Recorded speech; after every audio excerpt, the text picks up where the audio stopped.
Hello everyone, welcome to my channel. So आज आम cover करवा आइडिया ऑफ इंडिया माने इवोल्यूशन एंड इट्स नेम्स। तो हम जो इंडिया रो नाटा अच्छी से कहीं माने डिफरेंट डिफरेंट ना रे आम जमती कहू इंडिया को जम्बूद्वीप बोली कहू, इंडिया को भारत बोली भी आम कही था। ठीक अच्छे, तो कहीं माने से ना गुड़ाक इंडिया रहा से आज आम पढ़ा। तो प्रथम जिनस देख पे जे आम जो इंडिया अच्छी तार हिस्ट्री जब आम देखा 5000 वर्ष पूर्वर इंडियन हिस्ट्री अच्छी विथ डिफरेंट डिफरेंट नेम। तो कौन कौन ना गुड़ाक अच्छी देख, प्रथम जिनस आम इंडिया को कौन कही था जम्बूद्वीप बोली कही था। इंडिया आउ गोटे ना है कौन जम्बूद्वीप। सेमती भारत वर्ष भी आम कही था, हिंदुस्तान भी कही था, इंडिया कही था। ठीक अच्छे, आ भारत बोली आम कही था।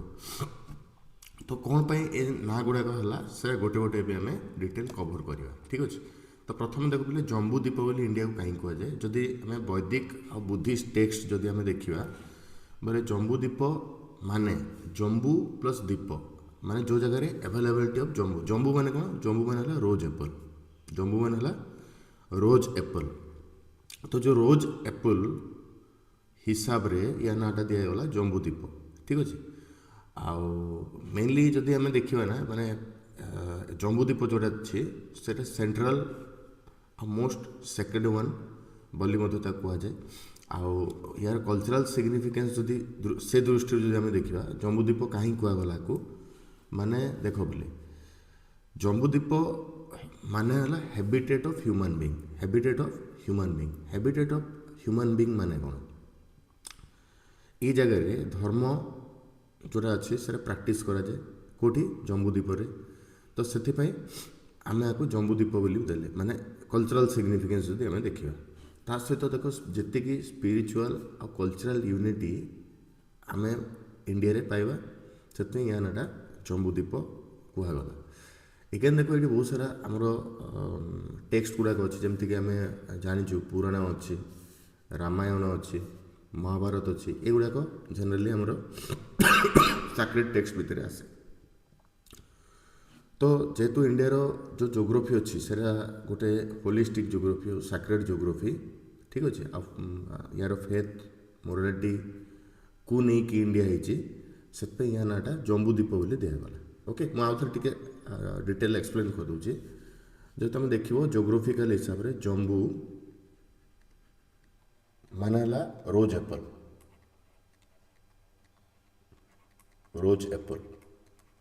ठीक अच्छे, द्वीप द्वीप जोटा द्वीप द्वीप माने है पे तुम जान लैंड।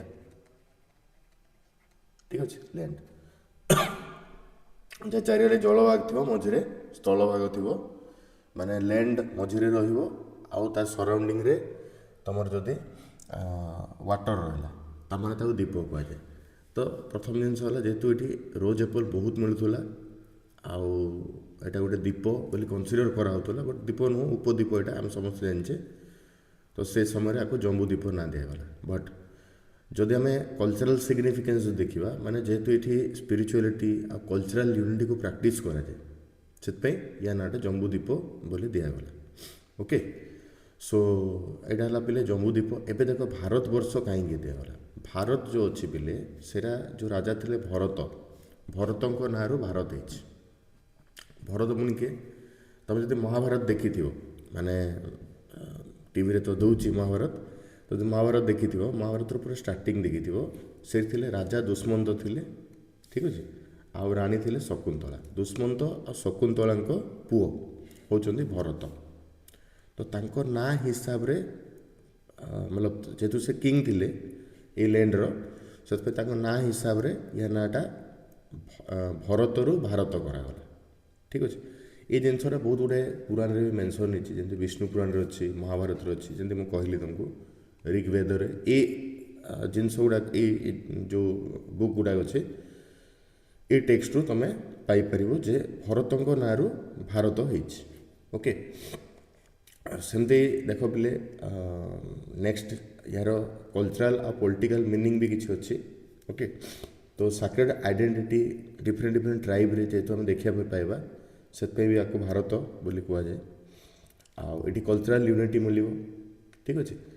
ଆଉ ଭାରତବର୍ଷରେ ଯେଉଁ ଲୋକ ଥିଲେ ବି ସେମାନେ ତାଙ୍କ ଏନସିଷ୍ଟର ଆଉ ତାଙ୍କ ହେରିଟେଜ୍ ଆଉ ତାଙ୍କ ସିଭିଲାଇଜେସନକୁ ନେଇକି ଥିଲେ।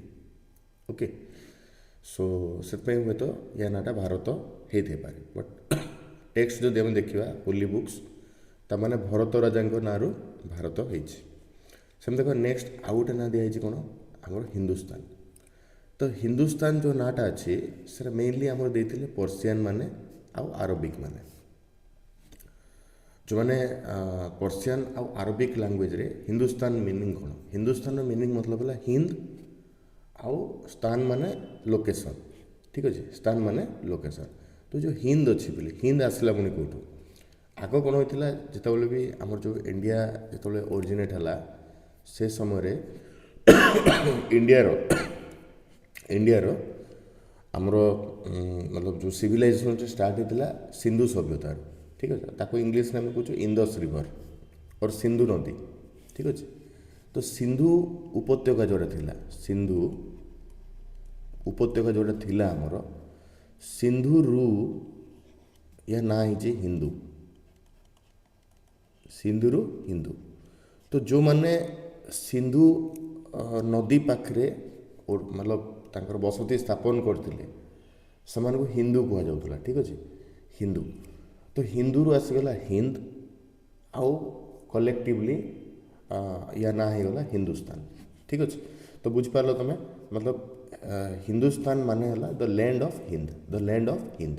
ହିନ୍ଦ କିଏ, ହିନ୍ଦ ମାନେ ଯେଉଁମାନେ ସିନ୍ଧୁ ନଦୀ ଉପତ୍ୟକାରେ, ସିନ୍ଧୁ ନଦୀ ଯେଉଁ ଥିଲା ସେ ଏରିଆରେ ଯେଉଁମାନେ ବସତି ସ୍ଥାପନ କରିଥିଲେ ସେମାନଙ୍କୁ ଆମେ କହିପାରିବା ଯେ ସେମାନେ ହେଲେ ହିନ୍ଦ।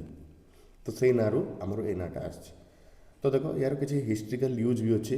ହିଷ୍ଟ୍ରିକାଲ ୟୁଜ୍ ମାନେ କ'ଣ, ଯେଉଁମାନେ ପର୍ସିଆନ ଥିଲେ, ପର୍ସିଆନ ଆଉ ସେଣ୍ଟ୍ରାଲ ଏସିଆନ ଟ୍ରାଭେଲର ଥିଲେ, ସେମାନେ ଦେଖିଲେ ମାନେ ପରେ ଯେତେବେଳେ ଏ ନାଁଟା ପ୍ରଥମେ ୟୁଜ୍ କରିଥିଲେ, ଓକେ। ପରେ କ'ଣ ହେଲା ନା, ଯେତେବେଳେ ଦିଲ୍ଲୀ ସୁଲତାନେଟ୍ ଷ୍ଟାର୍ଟ ହେଲା, ଦିଲ୍ଲୀ ସୁଲତାନେଟ୍ ଷ୍ଟାର୍ଟ ହେଲା ମାନେ ତୁମେ ଶୁଣିଥିବ ଦିଲ୍ଲୀର ଫାଷ୍ଟ ହିନ୍ଦୁ ରାଜା ଥିଲେ ଆମର ପୃଥ୍ୱୀରାଜ ଚୌହାନ, ଠିକ୍ ଅଛି। ପୃଥ୍ୱୀରାଜ ଚୌହାନଙ୍କ ପରେ ମହମ୍ମଦ ଘୋରୀ ତାକୁ ଏକ୍ୱାର କଲେ।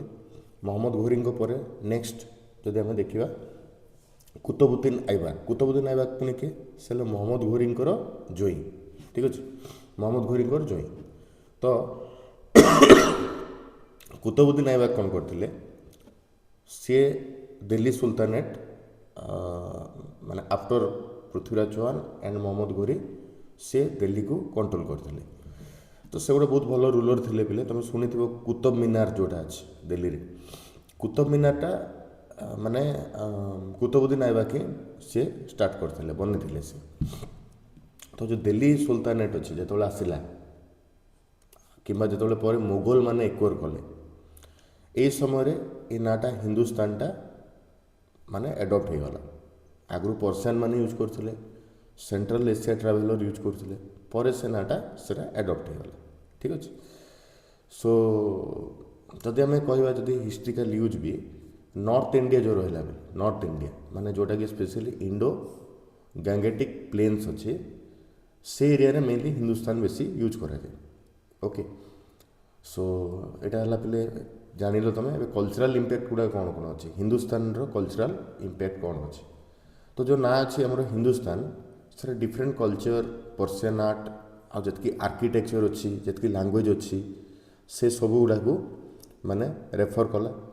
ଆଉ ଯେତିକି ପଲିଟିକାଲ ୟୁନିଟି ରହିଲା ଆମର ଡିଫରେଣ୍ଟ ଡିଫରେଣ୍ଟ ଏମ୍ପାୟାରର, ଓକେ, ଯେମିତିକି ଆମର ଆସିଗଲା ଇଣ୍ଡିଆନ ଆଉ ଇସଲାମିକ କଲଚର ମିକ୍ସଅପ୍ ହେଇଗଲା, ଠିକ୍ ଅଛି।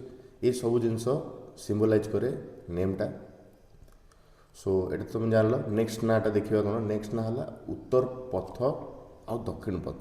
ଉତ୍ତର ପଥ ଆଉ ଦକ୍ଷିଣ ପଥ, ଉତ୍ତର ପଥ ଦକ୍ଷିଣ ପଥ କ'ଣ, ତ ଆଗରୁ କ'ଣ ହେଉଥିଲା ବୋଲେ ଉତ୍ତର ପଥ ମାନେ ଆମେ ଯେଉଁ ନର୍ଦର୍ନ ରିଜନ୍ ଥିଲା ଇଣ୍ଡିଆର ତାକୁ ଆମେ ଉତ୍ତର ପଥ କହୁଥିଲେ। ଦକ୍ଷିଣ ପଥ ମାନେ ଯେଉଁଟା ଆମର ସାଉଦର୍ନ ରିଜନ୍ ଥିଲା, ସାଉଦର୍ନ ରିଜନ୍ ତାକୁ ଆମେ ଦକ୍ଷିଣ ପଥ ବୋଲି କହୁଥିଲେ, ଓକେ। ତ ନର୍ଥ ଇଣ୍ଡିଆକୁ ରେଫର କରୁ ଉତ୍ତର ପଥରେ, ସାଉଥ ଇଣ୍ଡିଆକୁ ଆମେ ରେଫର କରୁଥିଲେ ଦକ୍ଷିଣ ପଥରେ। ତ ଏବେ ନର୍ଥ ଇଣ୍ଡିଆର ଯେଉଁ ଉତ୍ତର ପଥ ଅଛି ସେଇଟା ତୁମେ ଦେଖିବ ଯେ ବିନ୍ଧ୍ୟ ପର୍ବତ ଯେଉଁ ଅଛି ମାନେ ବିନ୍ଧ୍ୟ ମାଉଣ୍ଟେନ୍, ସେଇଠୁ Indus Ganga plain, okay, including Indus Ganga plain, ଏ ପର୍ଯ୍ୟନ୍ତ ଏରିଆକୁ ଆମେ ଉତ୍ତର ପଥ ବୋଲି କହିଲେ। ଓକେ, ତ ମେଜର କିଙ୍ଗଡମ୍ ଗୁଡ଼ାକ କ'ଣ? ମେଜର କିଙ୍ଗଡମ୍ ହେଲା କୋଶଳ, ମଗଧ, କୁରୁ ଆଉ ପାଞ୍ଚାଳ। ତ ଏଇଗୁଡ଼ାକ ହେଲା ଆମର ମେଜର କିଙ୍ଗଡମ୍ସ। ତୁମେ ଶୁଣିଥିବ କୋଶଳ ବି it is also a part of Odisha. ଓଡ଼ିଶାର ସେଇଟା ହେଉଛି ପାର୍ଟ, ଯେଉଁଟାକି ଆମେ କଳିଙ୍ଗ ଆମେ କହୁଥିଲେ, କଳିଙ୍ଗ ଆଉ କୋଶଳ ସେ ଗୋଟେ ଜିନିଷ।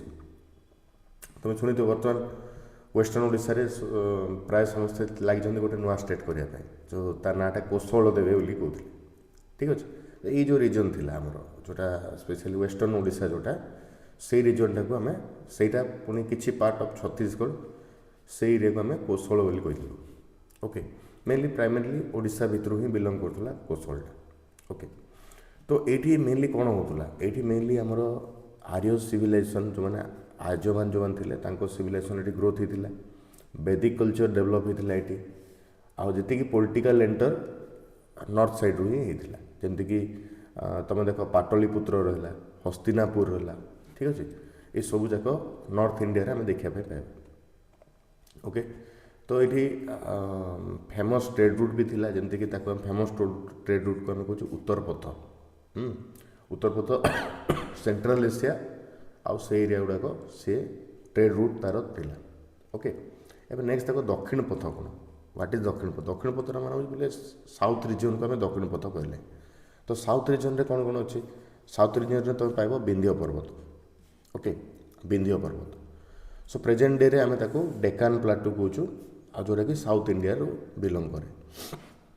ସୋ ଏଠି ବହୁତ ଗୁଡ଼ିଏ କିଙ୍ଗଡମ୍ ଥିଲେ, ଯେମିତିକି ଚୋଳ ରହିଲେ, ଚେର ରହିଲେ, ପାଣ୍ଡିଆ ରହିଲା, ଆଉ ସତବାହନ ରହିଲେ, ଏଇଗୁଡ଼ାକ ସବୁ ଏଇ କିଙ୍ଗଡମ୍ ଗୁଡ଼ାକ ସାଉଥ୍ରେ ଆମେ ଦେଖିବା ପାଇଁ ପାଇବା।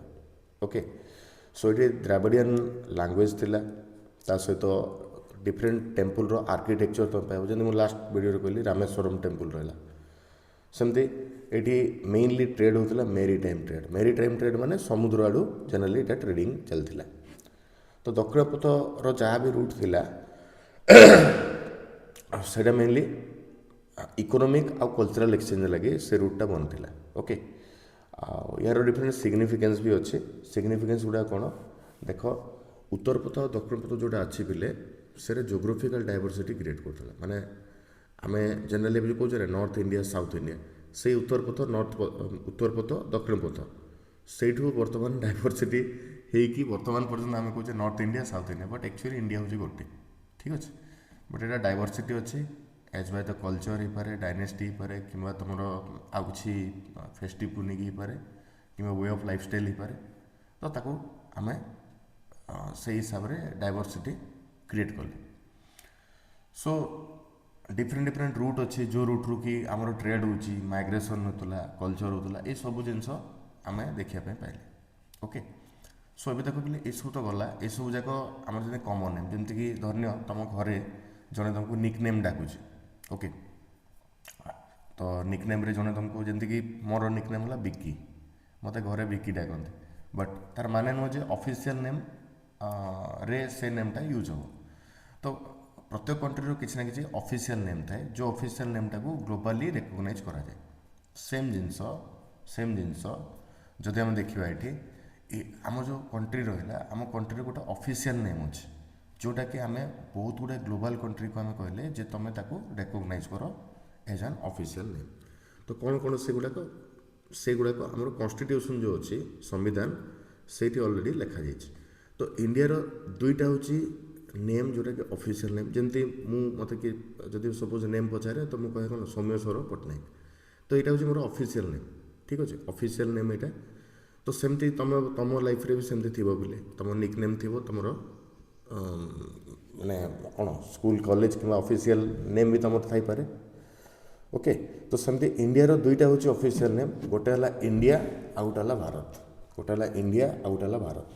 ତ ତୁମେ ଦେଖିପାରୁଥିବ କନଷ୍ଟିଟ୍ୟୁସନ୍ରେ ଆମର ଇଣ୍ଡିଆ ଆଉ ଭାରତ ଏ ଦୁଇଟାକୁ ହିଁ ରେକଗ୍ନାଇଜେସନ୍ ମିଳିଛି। ତ ଯେମିତି ଆମେ କହୁ ଭାରତକୁ ଇଣ୍ଡିଆ କହୁ, ଠିକ୍ ଅଛି। ସୋ ଆର୍ଟିକଲ୍ 1 ଯେଉଁଟା ଅଛି ଆମର କନଷ୍ଟିଟ୍ୟୁସନ୍ର ଯେଉଁ ଆର୍ଟିକଲ୍ 1 ଅଛି, ଆର୍ଟିକଲ୍ 1ରେ କ୍ଲିଅରଲି ଲେଖା ହେଇଛି ବୋଲେ India that is Bharat soul B union of states. ମାନେ ଏଇଠି ଦୁଇଟା ନାଁ ଆମ ଆର୍ଟିକଲ୍ରେ ଅଛି, ଗୋଟେ ହେଲା ଇଣ୍ଡିଆ ଆଉ ଗୋଟେ ହେଲା ଭାରତ। ତାମାନେ दुईटा आमर ऑफिशियल नेम जदि कौन कंट्री भारत कहूँ कि इंडिया कहूँ दैट मीन्स रेफर सी आमको गला ओके सो मन रखता बोले पॉइंटा आर्टिकल 1 स्टेट लिखाई India that is Bharat shall B union of states okay so ये जो डिक्लेरेशन अच्छी आमर एनसीएंट टाइम रे हमें भारत कहते बट मॉडर्न टाइम रे हम कहूचे इंडिया ओके तो केते जगह बहुत गुड़े पिला अच्छा मत पचारे सर इंडिया कहीं कहला okay why the name is India India कहवा पछे बोले तार गोटे रिजन अच्छी नोट्स रे मुझे देनी it is non official India माने हला पिले इंडिया माने हला independent nation in Asia okay कौन कहली इंडिपेंडेंट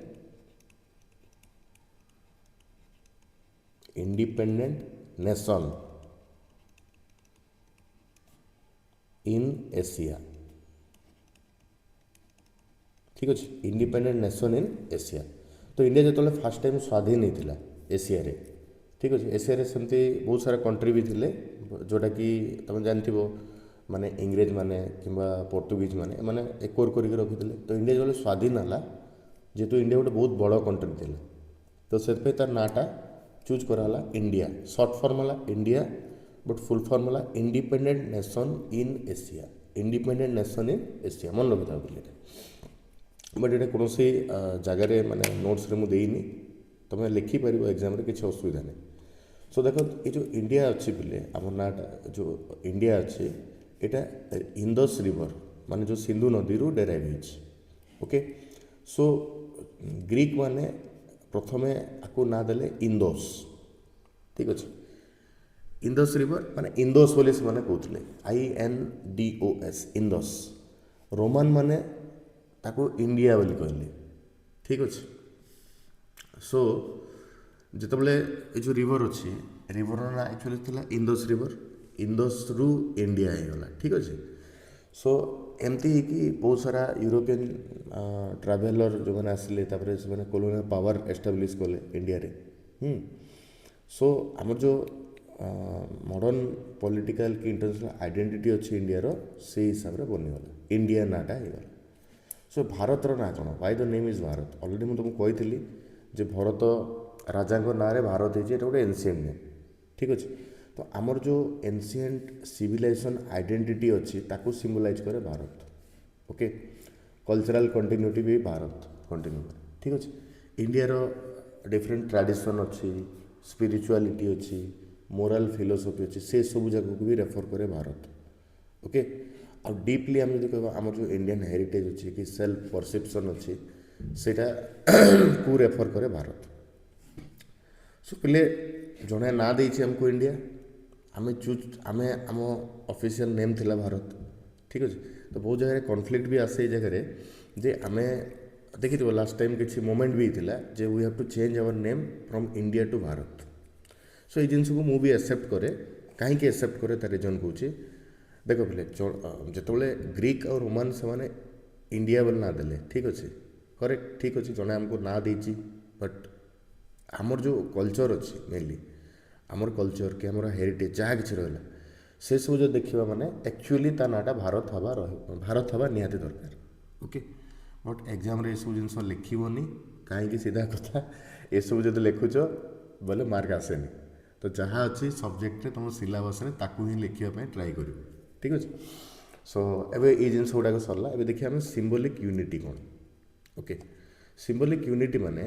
आम जो कंट्री अच्छे आम कंट्री रे डिफरेंट हेरिटेज आम देखा पाऊ नेशनहुड देखा पाऊ तो ये जो दुईटा ना आम यूज करते रहा भारत भारतटा आमर कल्चरल और स्पिरिचुअल एसेंस को बुझाए कल्चरल और स्पिरिचुअल एसेंस को भारत रे रेफर करे इंडिया जो रहा इंडिया नाटा से पॉलिटिकल और ग्लोबल आइडेंटिटी लगे आम यूज करूँ पॉलिटिकल एंड ग्लोबल आइडेंटिटी पे आम यूज करूँ इंडिया माने कहवा कथा ये अन्य कंट्री हमको रिकॉग्नाइज करती एज एन इंडियन और our country is referred as India but आम कंट्री जो हेरिटेज अच्छी कि जो तुम कह कल्चर अच्छी स्पिरिचुअल एसेंस जहाँ कि अच्छी से सब ना जो रहा बेले सेटा स्पेशली जब कह मैंने भारत ना रू ही आम जापर ओके तो आई होप कि समस्त बुझल ये ठीक अच्छे तो ये किसी सिंपल जिनस अच्छे जोटा कि ऑलरेडी मु ए नोट दे दीजिए तुम आपको मैंने मे भी स्क्रीनशॉट कर मुझे दे दी स्क्रीनशॉट कर दे पार ठीक अच्छे